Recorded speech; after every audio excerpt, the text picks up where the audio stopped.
the Trump administration pulled out a lot of the military advisors. There were 700. Now there's only 100 military advisors there.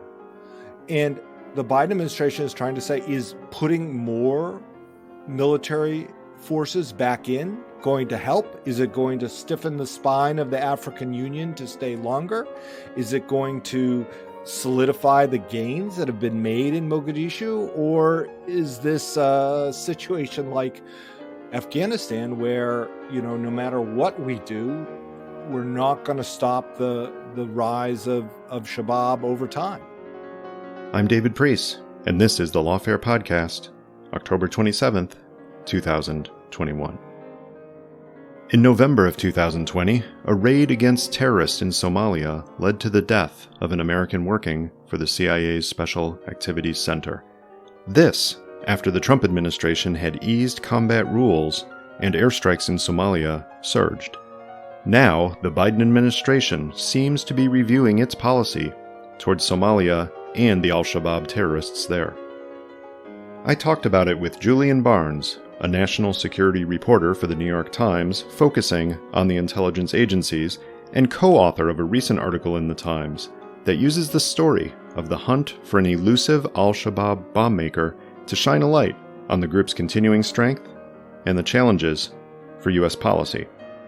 Joining us was former CIA senior analyst Emilia Columbo, now a senior associate to the Africa program at the Center for Strategic and International Studies, as well as senior security risk analyst at VoxCroft Analytics. It's the Lawfare Podcast, October 27th, Somalia, Al-Shabaab, and the United States, with Julian Barnes and Emilia Columbo. Let's get started with a brief overview of Somalia and how we got to where we are today. Now, Emilia, I don't want to go back to ancient history or even the 1970s or even the 1990s with Black Hawk Down, the rise of the Islamic courts, all that. Let's talk about the mid-2000s with the rise of Al-Shabaab and the evolution of what's happened in Somalia politically and in terms of Al-Shabaab and its relationship with Al-Qaeda from then until the last couple of years. Well, I'm glad you phrased the question that way because when you first asked me to join the podcast, I was afraid I would have to go back to ancient Somalia, and we do not have time for that. So this is a perfect place we'll to spare start. You that. Thank you. So Al-Shabaab first arrived on the scene, you could say, officially in 2006 with the fall of the Islamic Court Union. Ethiopia came in to Somalia to help accelerate that fall. And that was actually a key factor in Al-Shabaab's ability to recruit. They were able to play on that sentiment against foreign intervention in domestic affairs to recruit both domestically and abroad, where you had regional experienced fighters who observed this foreign intervention and allied themselves to Al-Shabaab as a result. And since then, we've seen the group really grow. They've even, in some places, created a sort of a parallel government that the locals, to some degree, have really responded positively to, considering the environment, the chaotic political environment in which they live otherwise. To some degree, Al-Shabaab has brought stability into little parts of Somalia with sort of a court system, taxes, a provision of services to the communities where they operate at a small level and not enough to outweigh the atrocities that they've committed, but enough to bring some stability to little corners and to garner popular support in that way as a result. Al-Shabaab is affiliated with Al-Qaeda. Some of their founding members trained abroad in Afghanistan. And in 2012, they made that relationship official. I think it's always important to keep in mind when talking about the relationships throughout Africa, including Al-Shabaab, relationships between local groups and the sort of international organization. It's important to keep in mind that the local affiliates still are allowed to generally operate independently, do what's appropriate for them in their local context, and not necessarily in response to orders from abroad. But these factors, the ability to sort of garner popular support through both fear and benevolent actions, to play on some of the sentiment, anti-foreign sentiment, and taking advantage of the political instability and the weakness of the security services have all really come together to allow Al-Shabaab to grow and thrive since 2006. But it's fair to say that Al-Shabaab, from its beginning, but up through now, it's operating in a country we're calling Somalia, but there is no unified country. There is no political entity controlling the entire territory of Somalia.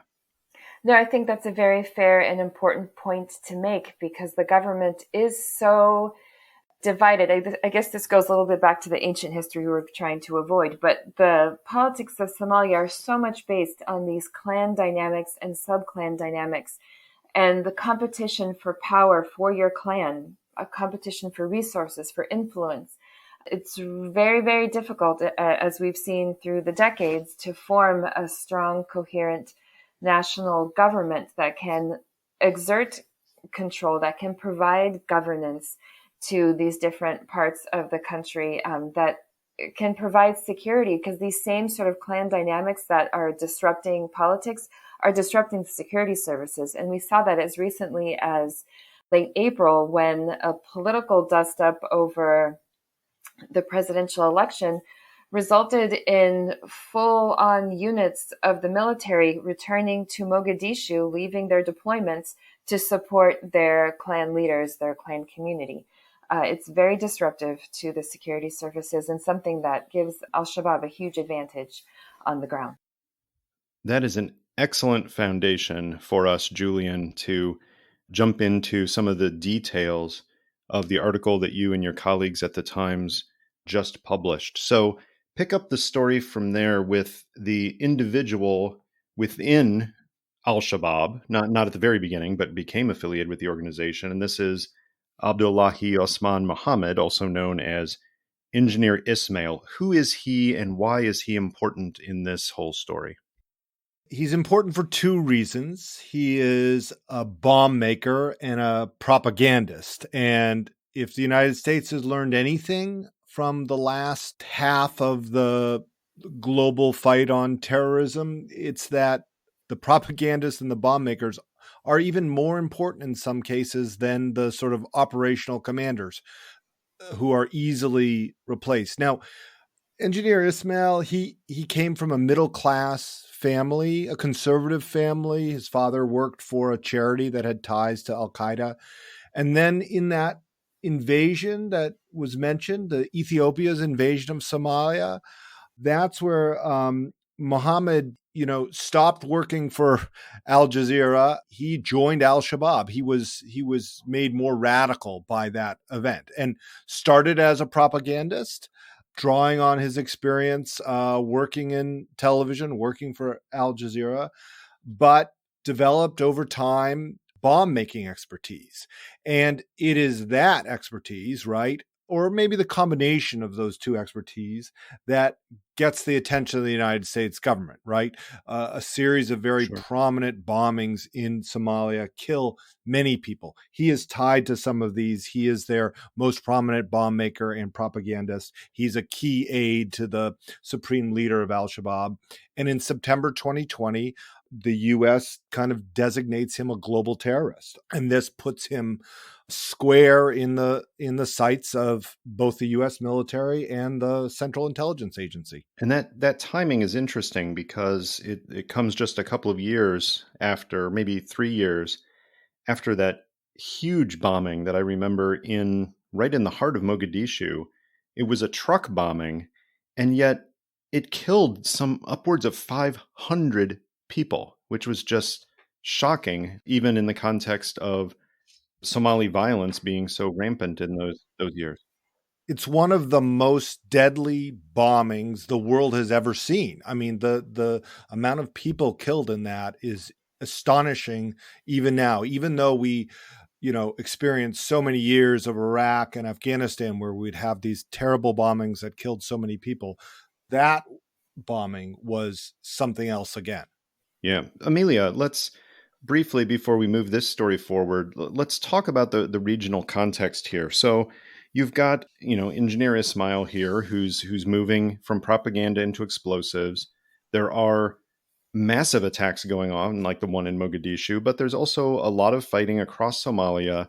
And there's also activity, interest, even intervention from the countries surrounding Somalia. So walk us at a high level through some of the outside interest from Kenya up to Djibouti. Well, I think the region as a whole is, of course, interested in stability, and the region as a whole is eager to avoid spillover of this conflict into their own countries, and especially terrorism. I mean, Kenya has also experienced some of Al-Shabaab's activities, Tanzania as well. So I think these are all countries that are eager to contain this instability. And I think there are countries that need to see, for the benefit of the region, Somalia to not only just contain that threat, but to actually eliminate it and to see Somalia grow and become a force of stability, to alleviate pressure on humanitarian aid, to reduce that security risk. The regional dynamic, I think, is quite complex because these are countries that have their own history, and sometimes it plays out in Somalia as well. The regional countries are trying to contribute to stability in Somalia through AU auspices. AMISOM is the deployment there. But we often see these dynamics play out in the country and can actually exacerbate some of the tension there. For example, Ethiopia at times has intervened in areas where the sitting president and his allies are stronger. And that creates the perception among opponents that Ethiopia is allied with this particular individual, and can create some tension within the country over Ethiopia's aims and intentions there. So it's a complex sort of web of interests, and that can be quickly misinterpreted, rightly or wrongly, based on, again, these sort of clan politics and the way people view a lot of what happens in Somalia through that clan lens.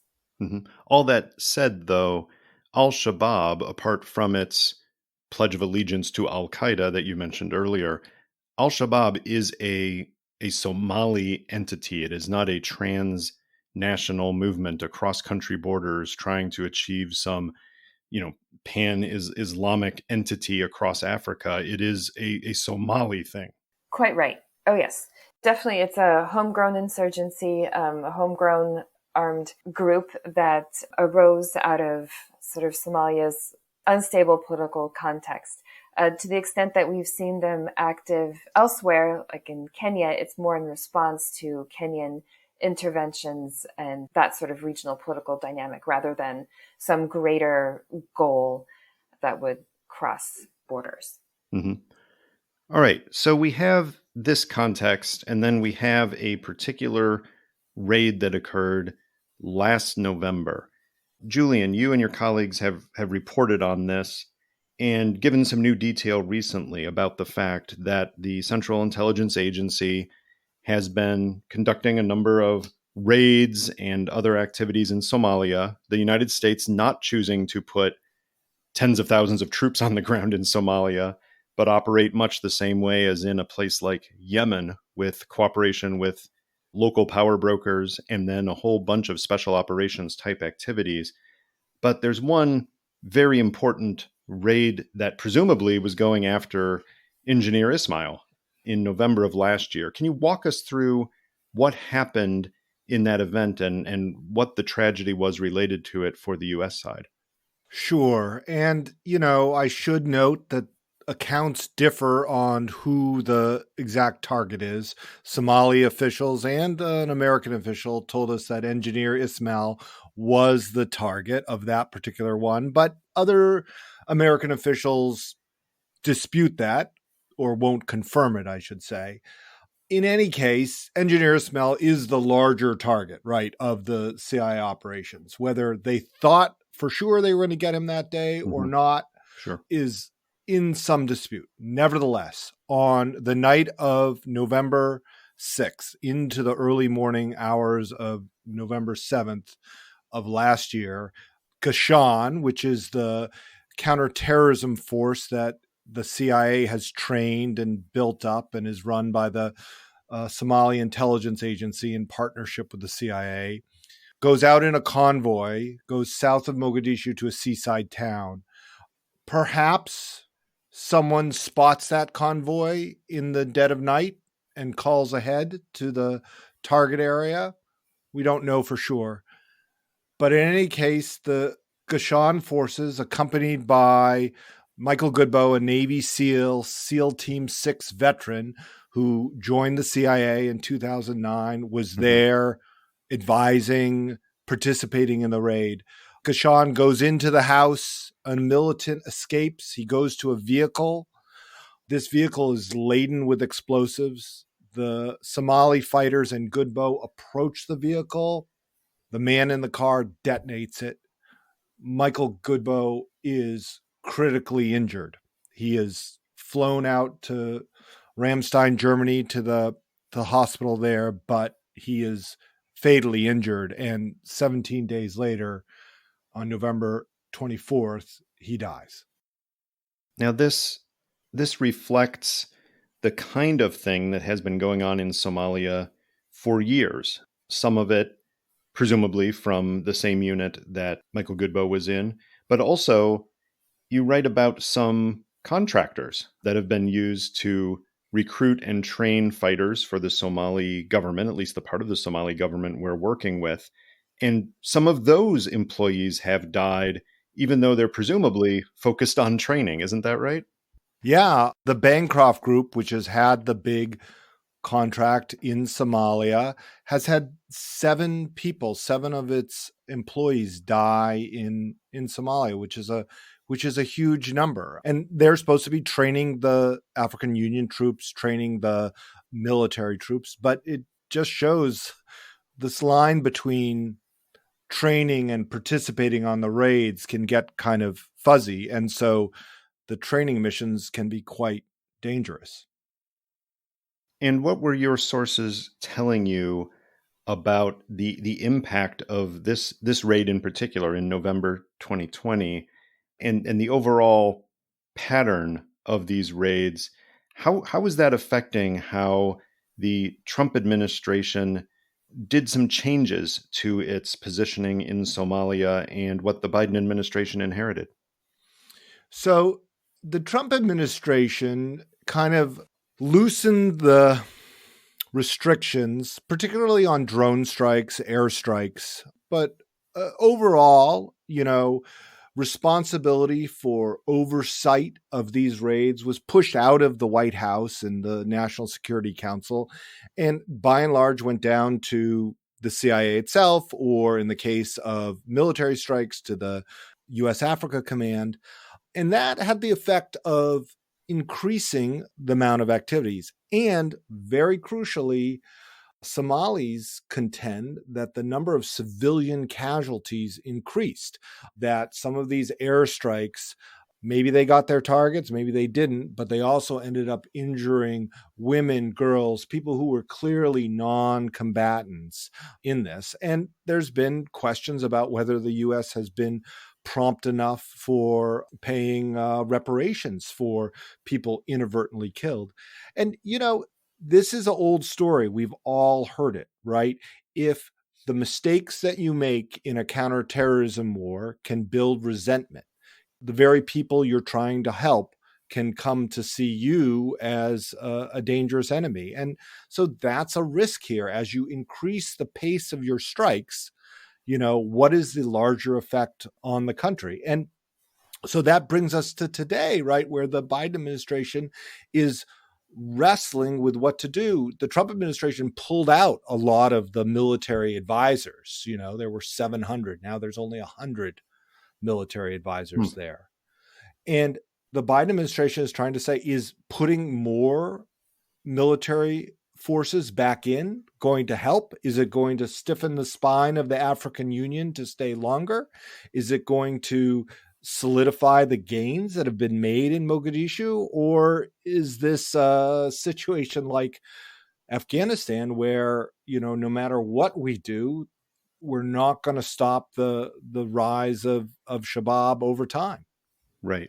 And we will circle back to looking forward at what the Biden administration could and perhaps should do regarding Somalia to close the conversation. But before then, Emilia, Julian just brought up the reactions of the Somali people to the fact that this loosening a bit, if you will, of the constraints on U.S. forces in Somalia has led, presumably, to greater civilian deaths. Now, Somalis, according to a lot of reporting over the last 10 years, most Somalis do not appear to be fans of Al-Shabaab. That is, they do not have a mass popular movement throughout the country rooting for them. But Somalis, also most Somalis, really don't like intervention from the outside, particularly Ethiopia, which has been associated with some of the U.S. intervention back to the actions against the Islamic Courts Union in the last decade before this. So where does that leave us? The Somali people seeing perhaps more military action that is not going after Al-Shabaab, or it is going after Al-Shabaab, but is causing some civilian casualties. Does this matter for the receptivity of the Somali people that you need to work against Al-Shabaab in the future? No, the Somali people are in a very difficult position because honestly, the answer is their own security services should be the ones acting to protect them. It shouldn't necessarily be a foreign actor, and they certainly can't rely on Al-Shabaab, clearly. So I think the Somali people are left in a bind. I think from their perspective, they're looking at two bad choices in some way. Because it's not just the United States and their drone strikes. There have been reports of, for example, Ugandan forces committing extrajudicial killings as well. Among others, the foreign intervention writ large has not been an easy road. But you're quite right. At the same time, Al-Shabaab is not hugely popular. Aside from these little pockets where they provide some services that are better than nothing, it's still not necessarily the population's first choice. I think really where the Somali people would benefit is if their own police and military could overcome these clan divisions, could develop a camaraderie and a sense of broader national mission and interest, have the supplies and training they need to really assert control over the country and provide those services that they exist to provide. Sure. Julian, there's another side to your reporting on Somalia in the Times that I want to touch on, which is the fact that these special operations are not the sole U.S. government activity in Somalia, that Washington is by far the largest foreign donor to Somalia. Can you talk through a little bit about U.S. aid versus perhaps a comparison country, and tell us why that may not be as effective in winning hearts and minds as Somalia as it is elsewhere? This is really interesting. The U.S. is the biggest donor in Somalia, and it provides a range of, practical aid. But the decision has been made that, when the U.S. provides something, it's not stamped United States government, it's not stamped United States Agency for International Development. And so there's little branding of it.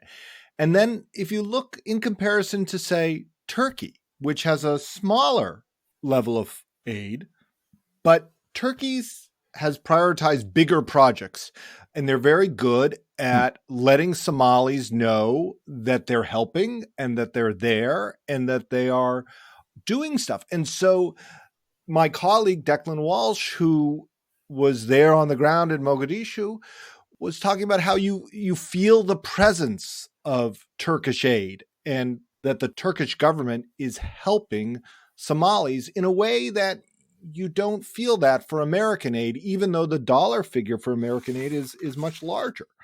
It's an interesting conundrum for the United States. Do you increase your branding, or is it going to, make that aid a target for Shabab, or is it going to cause people to resent it? But if you do what we do now and, keep things on the quiet, then the average person in Somalia does not feel the United States is helping in a constructive way. And so, this is a critical question. How do you make sure that it does not seem like your counterterrorism policy is all you got going? How do you make it so that foreign aid is as effective as it can be and is understood by the population you're trying to help? It's an interesting dilemma, isn't it? Because on the one hand, you have the pure humanitarian goal of helping the Somali people who continue to need massive amounts of assistance. And if the most effective way of doing that is to channel it through partner organizations on the ground that don't want to be publicly associated with the United States, there's a strong case to be made that this is the best policy. But in terms of buying goodwill, in terms of setting up a longer term relationship with the United States that might actually be helpful to these very same people, you put that aside if you decide not to put a target on the back of the people who are working with the United States aid organizations. Emilia, talk through that a little bit, and if you can contextualize that with examples from other countries around, both in terms of U.S. aid, but in terms of how U.S. cooperation against local militants, and I'm thinking here all the way down to northern Mozambique and other examples of how the United States walks a very thin line in terms of helping governments without undermining public confidence in those very governments. It's a very, very difficult and delicate balance to strike. You brought up northern Mozambique, which is one of my favorite topics of conversation. So here we go. The U.S. has had to be very discreet in its engagement there for a couple of reasons. First of all, the Mozambican government itself has been very cautious about accepting foreign military engagement. That's changed somewhat since July with the deployment of Rwandan and later SADC troops to the area. But previously, they were very hesitant to engage. So when the U.S. came in, they did it, I would argue, in a pretty good way to accommodate that concern on that end by providing discreet training. It was just a little embassy press release with a couple of pictures. And it was training generally sort of to commandos, to Marines, clearly with a vision to helping out the security situation in Cabo Delgado. But the sort of other benefit of this discreet approach was to not provoke a lot of response from those actors who would potentially lend aid to the group operating in northern Mozambique. As we saw, we mentioned earlier, in Somalia, the intervention of the Ethiopians with a little bit of U.S. support was a big draw for foreign fighters to come into Somalia and help Al-Shabab back in 2006, a situation which I think everyone would like to avoid happening in northern Mozambique today. So by being a little discreet in its intervention, it also, I think, the U.S. helped avoid provoking any of that kind of response. But you're right, there's a challenge there. You can become so discreet that people don't know to give you credit when you are doing something to help promote stability. And that public perception is such an important factor in any sort of conflict. It's one of the key factors that allows an insurgent group to grow and that allows a government to counter that insurgent group, is gaining that popular sentiment, that popular support. And how you do it when you can't do it loudly becomes very difficult. And sometimes it is just a series of these discrete measures that can kind of help build quiet goodwill that eventually expands as the people you interacted with in this training move on to other assignments, interact with other people, bring to bear the lessons they learned to improve security in these areas. Excellent. Okay, so let's take all that and look to the future. Julian, first, you report that U.S. officials are currently mulling over whether to send back some of the troops that Trump had moved to, I believe, Kenya and Djibouti. But the policy review takes place in the context of a larger debate over how to view Al-Shabaab in U.S. counterterrorism strategy. On the one hand, it's a Somali issue, and it really matters for governance in Somalia and the use of U.S. troops to essentially keep them bottled up in Somalia and not do damage within the country. On the other hand, is the view that no, Al-Shabaab has aspired in the past and may aspire in the future to be a global terrorism operator, and they could be a threat not only outside of Somalia, but even a threat to the U.S. homeland. Talk through the contours of that debate just a bit to prepare us for what Biden should be doing. Yeah, and you're right to put your finger on this question. And this is a very, very important one for the United States to get right.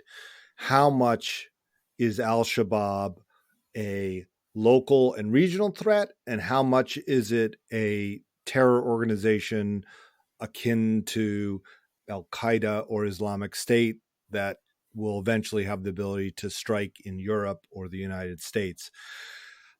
So the director of national intelligence, when she was listing off the countries that pose a greater threat to the U.S. homeland than Afghanistan, put Somalia first on the list. And Al-Shabaab has in the past had aspirations to attack America. You know, Michael Goodboe, the CIA officer who was killed, for him, the most important thing, why he spent a bulk of his life protecting, serving in the military and the CIA, was to protect Americans. And he felt that being in Afghanistan and then being in Somalia was critical to protect his family, his friends, and America writ large. But if you look at Al-Shabaab, and we've talked about it here, like their focus is very local. I mean, they're taxing imports into Somalia. They're running court systems. They're day in and day out are very focused on running Somalia. So the Biden administration needs to wrestle with this question of what is the threat of Al-Shabaab today and what is the threat tomorrow if it's left unchecked. And then once you determine that, you can determine what are the level of resources that should go to keep Al-Shabaab in check, to prop up Somali government, to help a Somali government evolve to represent more of its people and govern more effectively. Mm-hmm. So I think you're exactly right. We need to understand this question and make a judgment. Emilia, you get the last word on this. And I think we need to acknowledge that no international policy decision gets to the president's desk if it's a really easy one. They're almost all hard. This one seems particularly hard. When you were a CIA analyst, you weren't making policy recommendations, but you are freed from those shackles now. Now, as an analyst, you are free to make policy recommendations. So Joe Biden calls you in his office and says, Emilia, I need your advice. What would be the best U.S. approach to Somalia and Al-Shabaab going forward? What do you tell him? So I think for me, there are a couple of factors to consider. When you look at insurgency studies and studies of foreign intervention into conflicts, one thing that comes out that has stuck with me ever since is you, the foreign power, can't want this more than they, the host government, do. Now, in the case of Somalia, who is the host government? And how do we measure how badly they want to see Al-Shabaab managed, contained, and eliminated? Do they want it more than they want power for their particular clan or subclan? Because I think that's sort of the decision that needs to come from within. And once we have that level of commitment, it makes our job a whole lot easier. Absent that level of commitment, then I think we need to look a little bit more closely at the population. They're a key factor in all of this. They're the ones that have the scoop on troop movements, on Al-Shabaab movements, who's involved, who's supporting, where they get the support. Those are like your key sources of intel oftentimes. And gaining that level of trust and support to gather that information to better inform your policies, your approaches, your missions against Al-Shabaab is really important. So I think perhaps in the absence of having a strong government that you can really work with and get that level of commitment from the top, then maybe the alternative is to start at the bottom and to work to build bridges with the local communities to help the Somali authorities, the police and military at that very local grassroots level build those bridges to gain that information, to launch those better operations, to start undermining Al-Shabaab from below. I think another point that Julian made earlier in this podcast, and one that to keep in mind today too, is that there are some people within the organization who are potentially irreplaceable. Those people who are good at messaging, those people who have special talents in bomb making and what have you. Again, collaborating with the locals to find out who those people are, where they're getting their training, and undermining the organization from there. Who are those key leaders that without which the organization suffers, is another sort of approach to get at the group from the bottom up. Ultimately, for long-term stability, you will need that functioning government in place, that government that puts the national interest over any sort of personal interest, or at least finds a way to align the two in a way that benefits the nation. But in the shorter term, I think maybe looking at the lower levels may be a way to work around that. It's not too often that you hear Somalia and hopeful note in the same sentence, but I got to say, we almost ended on a hopeful note there, and that's the way to do it. Both Emilia and Julian, thank you for joining us. Thank you. Thank you. The Lawfare Podcast is produced in cooperation with the Brookings Institution. Please rate the podcast and share the podcast, and don't forget to visit the Lawfare store for your merchandise related to everything Lawfare. If you want to become a material supporter of Lawfare, you can sign up on our Patreon page. This episode is edited and produced by Jen Patja-Howell. Hamza Shatu is our audio engineer, and Sophia Yan performed our music. As always, thanks for listening.